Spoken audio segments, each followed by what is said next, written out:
గజేంద్రుడు మోకాళ్లపై పడిపోయాడు. వైకుంఠం నుండి విష్ణుడు లేచాడు.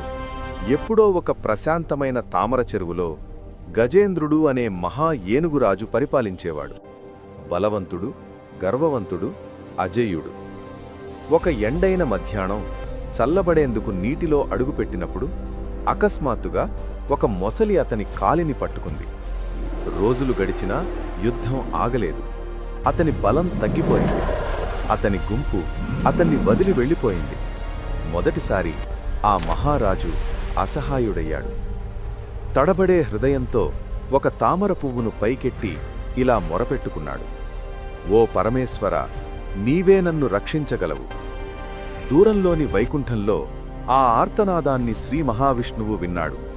ఒక్క క్షణం ఆలస్యం చెయ్యకుండా గరుడుడిపై ఆరూఢుడై భూమికి దూసుకొచ్చాడు. సుదర్శన చక్రం ఒక్క మెరుపులో గజేంద్రుడిని విముక్తి చేసింది. కన్నీళ్లతో గజేంద్రుడు నమస్కరించాడు.